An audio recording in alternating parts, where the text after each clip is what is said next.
Yu is an orphan who is all alone and doesn't believe in God because he took his mother on a trip to paradise. Yu accepts an offer from the owner of a shrine to be his sponsor because he has nowhere else to go. But when he moves in with 3 shrine sisters who want him, he starts to believe that God exists and wants him to win them over. It all starts when he goes to a temple to meet his new tenant, but no one is there. When Yu hears girls changing in the next room, he decides to snoop around. He barely avoids the customary walk into the plot moment, but the door quickly closes again. Yu hopes he can act like he didn't just go through a second solar system. But the girls come back to give him a hard time for looking.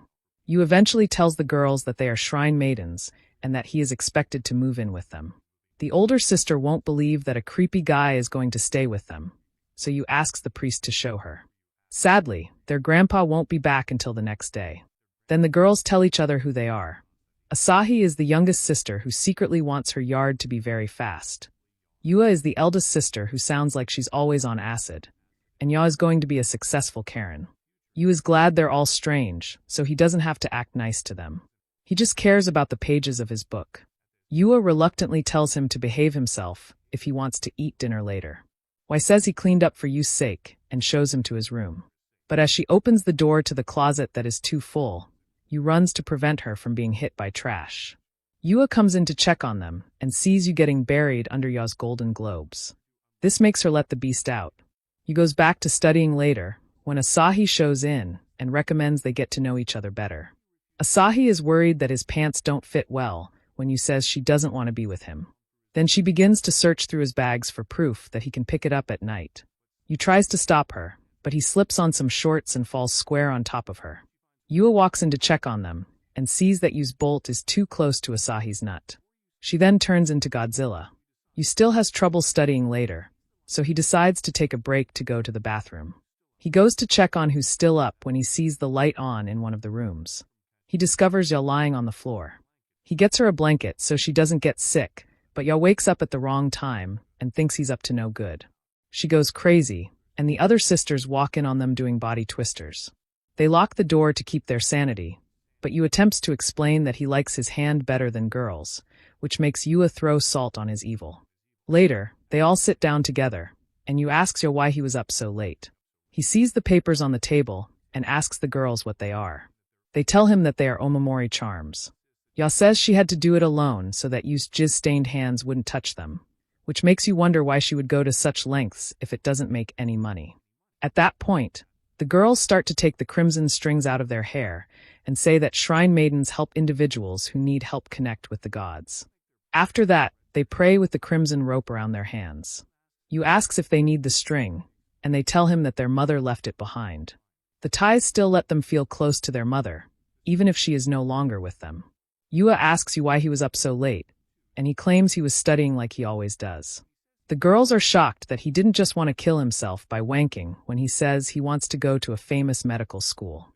The girls inform him that certain of the gods are known to help people pass tests, and that this is the time of year when miracles happen. There is going to be a wonderful star shower shortly, and folklore says that if you let the stardust fall on you, your wish will come true. Ya tells you that the gods will hear his request, but Yu says it's a bunch of rubbish. When Yu says that a meteor would turn you into a pancake, Yua gets pale because of how bad that is. To make things worse, Yu says they must have fairy tales for brains, which makes Yua lose it and try to curse the non-believer with a ritual. Ya is able to stop her, thank goodness. The next day, more and more people arrive to the shrine, but Yu sits beside a tree and thinks about how none of that mumbo-jumbo works. He suddenly hears Ya's terrible attempt to talk to a little girl in English, which will give her nightmares when she gets home. Now Yu walks in and tells the girl in perfect English to take the talisman. The girl happily takes it and waves farewell. Yu then offers to help Ya improve her English so she doesn't scare away the tourists from other countries, but Ya says she doesn't want his help. But she thanks him for helping and says she would study her English more. A bird suddenly swoops down and takes her crimson string. Yu remembers when her parents gave them the crimson ribbons, and they became treasures right away. Now a big monster has taken it away. Ya becomes sad later because she still hasn't found it. Her sisters tell her that the gods will help them find it.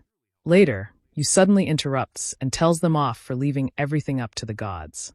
He He says that no amount of prayer would really make their desires come true, and that they had to obtain what they wanted on their own. Yo responds by saying that the gods will never leave anyone who asks them for help. She angrily walks away and tells him he definitely doesn't belong here. Yu goes back to his room and decides it's best to keep away from Ya. But when the girls go to see him, he's not there anymore. Ya freaked out right away, and they start to wonder how they can get the two of them to get along. Asahi was too busy looking for Yu's ingredients to hear what Ya was worried about. Ya sees a picture of Yu and his mom, and it makes her think of what their grandpa told them. It looks like Yu lost his mom when he was young and ended up in an orphanage. They think he presumably prayed to the gods back then, but got a no from them. That's why he no longer believes in the gods. Asahi then tells Ya that she and Yu are more akin than they realize, and Ya listens in. At the same time, Yu looks through all the birds' nests he can discover for Ya's crimson string.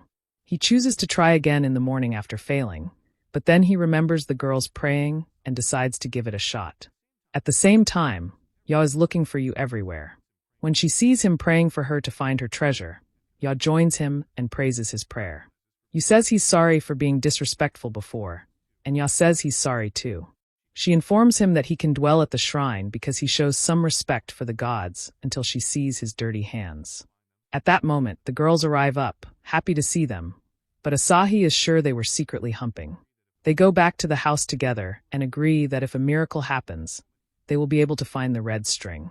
At that time, Yu is amazed to witness the magnificent star shower happen, and everyone else is also. But Yu knows that it's only a meteor shower and cherry blossoms falling at the same time. So much for miracles.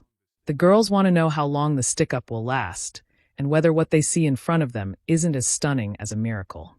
Yu ultimately accepts, and while they're conversing, Ya's string falls on top of her after being taken from a bird's nest. The priest Chidori finally shows up the next day, and the girls inform him that everything was well while he was gone. Chidori then greets Yu and tells him that he will become the priest when he gets married. The old man informs Yu that he will get to marry and sleep with one of his granddaughters when Yu questions what the hell he's talking about. Yu quickly responds no, and that he merely meant to be a freeloader. He says he wants to be a doctor, not a priest, but Chidori tells him that being a priest is flexible, so he can perform both jobs. The females also say no, but Chidori ignores them, and Yu keeps saying he won't do it. Chidori calmly tells him that he wants to move him to a school where he will have a better chance of getting into his ideal institution. Yu begs him to forgive his rudeness and asks how many grandkids he wants after hearing this. Chidori chuckles as he walks away, but Yu is trying to figure out how to get away from the annoying wedding bells. Later, the girls meet to talk about how they don't like Yu. Yua leads the meeting and says that the elderly man must have dementia. The other females agree that it would be strange to marry him out of the blue, and Yua says that Yu doesn't even believe in God. They don't know what to do, so Yua says they should figure out how to get him out of the house. Yua informs Yu that he has to do housekeeping instead of being a freeloader after the operation starts. Yua shows him a fridge that is emptier than her brain because his first job is to cook. She thinks there's no way he can make something with those ingredients, but she's wrong when he shows her a Gordon Ramsay special. The girls rapidly eat, and even though the food was great, Yua says he's not off the hook yet. Next, he has to do the laundry. Yua thinks the sun will make him fold, while Ya worries if it's a wise idea to let him use their plot covers. Yu doesn't even blink at their private parts, which makes it harder for the girls to see. After feeling embarrassed about what she did to herself, Yu arranges the laundry into neat stacks that make it look brand new. But Yua says it's not over yet and pulls out her secret weapon. Yu will have to clean Ya's room. Ya's chamber looks just like a pigsty, so Yua wishes him luck on his mission. Yu is not sure where to begin because something foul is getting in his nostrils. He finds out that the source was some oil paintings because Ya was an art major. Yu almost died while doing it, but in the end he made the place look spotless. Ya said they should let him stay in the house after what they did to him, and Asahi said they could use a handyman as well. Yu thanked them for their short-lived hospitality when he heard this, but he wouldn't be able to read for medical school if he had to do chores every day. Yu packs his things and leaves to follow his dreams because of this. The girls thought it was strange that he left, but Yua said their plan must have worked out well. But Ya and Asahi seemed heartbroken when he left. Later on the train, Yu went back to studying hard while the females were secretly following him. They make fun of Yua for being a softie, but she says she doesn't even have a heart. They were curious about why you was so determined to become a doctor, and they assumed it was probably because of his mother. The stalking went on from the station to a remote area where the path terminated at a house with crows and bats that were said to be haunted. Yua was frightened that you was going to live in the slums because she booted him out, but you snuck up on them and scared the salt out of Yua. They want to know what's going on with all the youngsters. The kids are trying to name the planets on their chests when you ask them what they were doing there. The owner of the house and a doctor, Mahiru, come in and interrupt him.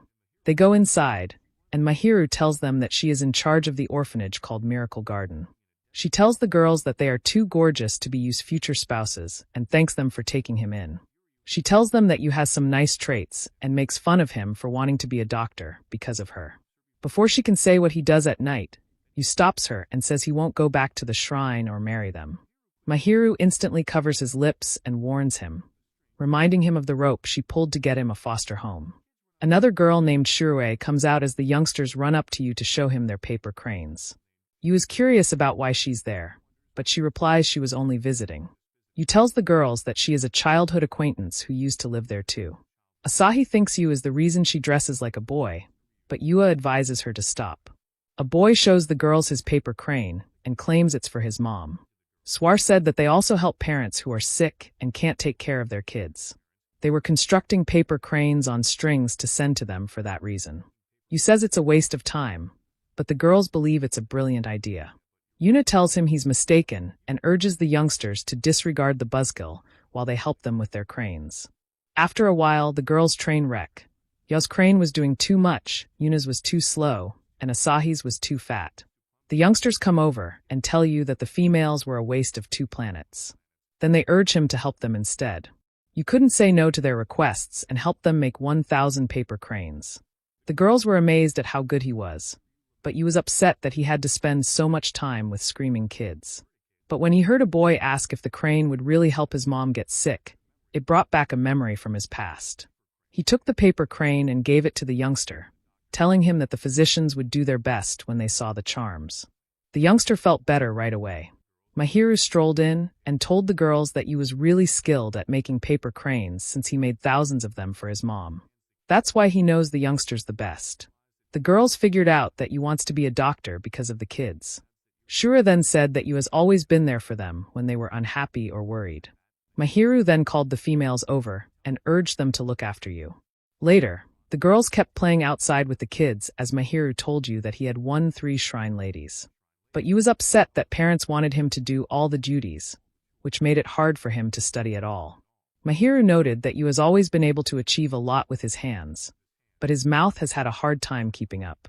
She told him that those 3 girls came all this way because they care about him and that he would be wrong to think he wasn't welcome.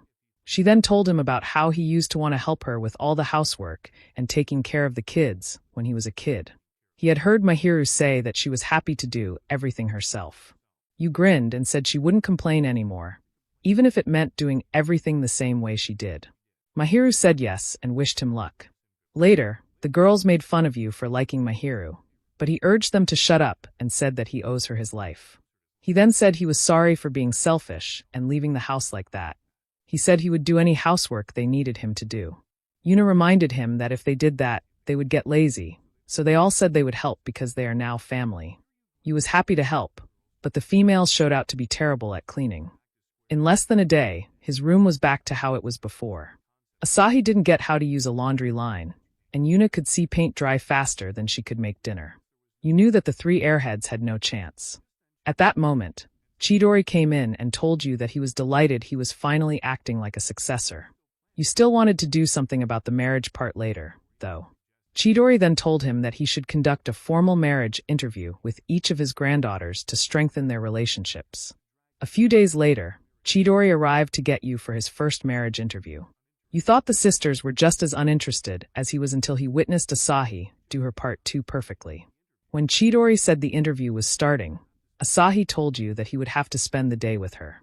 Chidori went so the crazy youngsters could have fun. Asahi advised you to enjoy the fun while it lasted. She then moved close and started to take off her robes, which made you act like he was covering his eyes. Sadly, all he saw was a talking flatboard that wants to go on a run. Asahi and you went for a run together a few minutes later. She told him that running was like breathing to her. Asahi threatened to leave you behind because he didn't take her seriously. She is the most carefree of the sisters. You remarked with a smug smile that there was no way she could smoke him. He was half dead until the end. 5 hours later, he went inside wanting to take a shower, but the door was wide open, and Asahi's bare chest was on display. Asahi then joked that she liked being outside, but you called her sick. You woke up the next morning and realized he had slept too long. He resented Asahi for making him tired. But then Asahi showed up in his bed out of nowhere and informed him she wanted to finish their interview before putting him through a marathon session in the morning. She wanted to get a new pair of running shoes, but you told her she was only using him. Asahi said she only needed to tell her grandpa that they had an interview. You realized that the storage room had been hit by the same tornado that had gone through Ya's room, but Asahi was too preoccupied dreaming of being alone with him. The gods of the plot instantly pulled some strings and shut the doors so they couldn't get out. Asahi said that the door wouldn't move since it was ancient. You tried to come up with a solution when he saw that Asahi was acting strangely and not being her typical flirting self. He then remembered what she said in the restroom and thought that she was afraid of small spaces. Asahi tried to deny it, but you put his palm on her head to calm her down when he saw her shivering. He then offered his back as protection, and Asahi held on tight to him while you tried to break through the window. Later that morning, he was finally able to dig a hole big enough for him to fit through. Asahi saw his damaged hands and was inspired by how brave he was. Then she realized how high the room was and started to stall. Finally, he pulled himself down and opened the door for Asahi, who had the nerve to make fun of him for being afraid. As they were leaving, Asahi thanked him for his support. You turned around and said that she may be silly at times. Asahi got crimson in the face and disputed it, much like her old report card. Out of nowhere, Ya and Yuna raced up to her and asked where she'd been all morning. Asahi informed them she spent a night with you that she would never forget, which made Yuna and her salt angry. The next day, you got ready to face Yuna, but when he saw her in full wifey mode, he thought the world was coming to an end. They went for a walk together, and Yuna was very kind and loving. You was curious about who this person was and what she did with Yuna until he saw her wave off a cat. Later, you asked Yuna why she had been acting weird. Yuna suddenly pushed him down and tried to get him to sleep with her, but you pushed her back and said he didn't want to make crack babies. Yuna ultimately went back to being domineering and said that she was just doing this for the shrine. Then she went to pick flowers, and the other girls stated it was hard to watch. You then asked the girls why Yuna was doing so much if she really despised him. That's when the girls told them that Yuna was just trying to keep them from having to marry Yu's hideous face. It seems that she's always been this way. So you asked the girls what Yuna liked. After that, you urged Ya to change so they could finish the interview. Then he took her to a cat cafe. She attempted to deny being a secret cat lady, but she couldn't help but make goo-goo noises at the kittens. She abruptly declared they should leave, but when you reminded her that they had just gotten there, she said she couldn't be lazy. You told her that the girls were worried she was working too hard for the shrine, but Ya said it was her job. You could understand her, but he told her that her sisters were important too, so she should think of her free time as part of her mission. You said he would forget about his schoolwork and play with cats for the rest of the day. Ya also relaxed and started having fun with her cat. Yuna said she needed to take her sisters there eventually, and you agreed that it was pretty addictive. Ya then threw him a doll and thanked him for taking her out to rest. When Ya was being strangely lovely and quiet, you inquired whether she had a brain parasite. This made Ya go back to factory settings and throw salt at him. You waited for his last interview with you the next day, but when she took too long, he went upstairs to ask why. He walked in on her changing by accident and then left with a bloody nose. But when he queried why it was taking so long, she promised him she'd be out in a minute. A week went by, and you came back ready to burst in on her, but she was already gone. The girls didn't know where she was, and as Yuna started to panic, you tried to find out where she might have gone. You later saw E painting at the inner shrine and asked her what she was up to. When he questioned him how he located her, he said that the eerie fox drawing gave him a hint. He then demanded to know why she didn't show up for the interview. He wanted to know if he genuinely liked her. She told him to stop and stated it was a secret. She also informed him that he would surely find out soon enough. He proposed that they do the interview at the shrine instead, so they went around snapping pictures and behaving like tourists. He gave him a charm to keep evil away as an apology once the interview was over. You wondered if he was more than just an airhead as they walked away, but then she asked him who he had decided to marry. You talked about the excellent things about Yuna and Asahi, but she said she had something far softer and bouncier to offer. You felt flustered and walked off the stairs by mistake, which made him tumble backwards. His life started to flash before his eyes, and incidents he didn't know about made him think he would marry all three sisters. He then woke up and realized it was all a dream. Later, he went to Yi's room to find out what really transpired after their interview, but the idiot wasn't helpful. Yuna came to yell at you for annoying Yi, then told him to get some tea cakes for a special guest. While he was at the store, he heard some aunties talking about the Amigami festival that was coming up. They said they hadn't been to the shrine in a long time. When you got back to the house, he found the important guest who told them to sell the shrine. Chidori said that the man with white hair was Moan, the shrine's sugar daddy. Moan said that they would have to cease giving him money because the shrine wasn't bringing in as many customers as it used to. But he said they could retain the house. When their mom was alive, she could get 1,000 people to come to the festival. Since she died, though, they haven't even gotten 30% of that. The man's face suddenly wrinkled like Sukuna's finger as he made fun of their mother for working herself to death. Yuna was so mad that she almost burst a blood vessel, but her sisters were able to calm her down. You instantly stopped the mean man and sought to make a bargain to bring 5,000 people to the event in exchange for his help. When the man told him his dreams were foolish, Asahi spoke up for him and claimed they weren't kids anymore. Ya calmly asked the angry elderly man to allow them more time, and they all bowed to show him they were sorry. Moan agreed to the offer, but he wouldn't give them money for the festival. He also said that if they didn't get 5,000 guests, they would have to give up the house too.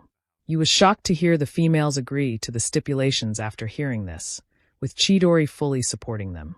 Before they left, Moan showed them how bad his pink eye was and told them not to regret their choice.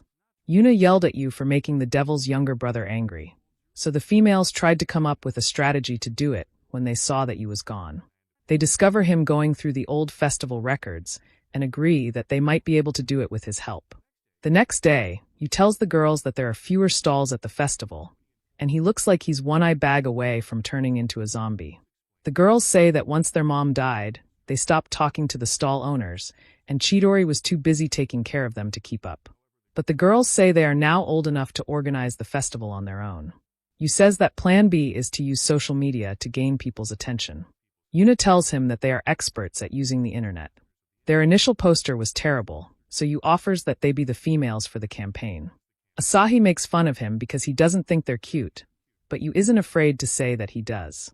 Asahi offers to undertake the labor because Yuna doesn't want to do anything so rude as a shrine maiden. She is the sweetest sister. Sadly, she was only cute enough to get one like, which was probably from her mother's ghost. They tried a straight photo of Yuna after that, but only 2 people liked it. Asahi then tried to get you to like his enormous cup size, but it didn't work, and you had to bleach his eyes. You says that she isn't really promoting the shrine or the festival, so Asahi wants to take pictures of them in their first outfits. Yuna walks up and calls her a failure as a shrine maiden since she disrespected God. Asahi responds by saying that Yuna is the actual failure for thinking that God was the only thing that mattered. Ye shows up as the girls are about to fight and tells them to behave so they don't get on her bad side. Yu is upset that the females don't talk to each other at supper. Later, Yu sees Yuna practicing how to take selfies. He asks her whether she's made up with Asahi, and then he shows Yuna how hard Asahi has been working and asks if she still thinks she's a failure. Yuna sends Asahi a selfie and asks for advice, and Asahi reacts with excitement. Yuna hugs her from behind and says she's sorry for being at Sundara. The girls finally make up, and he comes in to share the gooey moment. While the girls are playing about, Yu shoots a picture that goes viral.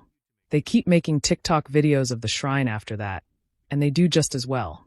Yu says they should go on to phase 2, which is creating a small number of items for sale, because of this. He is in charge of making the talismans, but 2 days later, Yu is about to go crazy from nagging her for the ideas. The airhead had been putting it off the whole time, but she promised him that she would get it to him the next day. Yu later figured out they were in jeopardy since he was lying about everything. He looked in her room, but she was already gone. He was beside the river at the same time, watching some koi fish youngster drama. She finally got an idea for her own design when she saw the fish in love. The next morning, Yu showed the girls his new talisman drawings, but they told him to focus on his medical studies. At that moment, he walked in with the new design, and everyone complimented her for being so smart. He said that the design of love was meant to attract young people who were single and needy. Yu tells her off for going too slowly and says he will keep a watch on her next time. But the girls term him weird for wanting to stalk an elderly woman. He is thankful that he would go that far for her, though. The girls are looking forward to the festival now that they have done well on social media and made new talismans. But Yu informs them they need to do one more crucial thing. Later, they go to the retail section in town, and the girls say how scared they are. They finally meet the stall owners from before, and Yu asks them to help make the festival a success. Yu and the girls appeal for help after telling them that the shrine is having money problems. The stall proprietors were delighted to help, which surprised them. The girls hoped they weren't bothering the stall owners, but they said they had already been talking about the event. The proprietors of the stalls say that they haven't wanted to go there since the last owner died, but they never anticipated the shrine would be in trouble. The Amigamis have helped their families for generations, so they were happy to help protect it. Yu and the girls thank them for their help, and the stall owners tell them to have a strategy discussion right away. The girls thought of their mother when they saw Yu with the stall proprietors later. They said that Yu has taught them a lot, and that they finally think they can make the event a success. It's the day of the festival, and Yu and the girls make ready to gather the visitors and protect the shrine. But after a few hours, when they have more tumbleweeds than tourists, they know something is awry. At that point, Asahi runs up with a phone and shows them a bogus account that says the festival has been called off. He says to tell people about the phony news, but their account was already blocked because they looked like fraudulent accounts. At the same time, the Japanese Voldemort was happy that his plot to teach the Amigami girls a lesson worked. Yu and Asahi blame Mon for doing this when they go back to the shrine, because no one else would be sick enough to do it. Yuna reminds them of all the work they did for the festival, which was going to be spoiled by a man whose eyes look like toenail clippings. Ye and Asahi are just as sad as Yuna, but Yu tells them it's not over yet. Yu looks at the festival program and proposes that they focus on the afternoon events to get more people to come. He advises the girls how to get sweaty guys in New Balance sneakers to come to them, and the girls freak out and tell him they might get in trouble. Chidori, on the other hand, hears them and says it's an excellent idea. The people who own the stalls also say they can help, so Yu takes some flyers to hand out and leaves the rest to the females. Thank you for watching to this point. For the anime name, check the comment section. For part 2 and more interesting anime recaps. Don't forget to like and subscribe. We got other anime recaps for you. Check our playlist or choose a video. Thanks again for watching.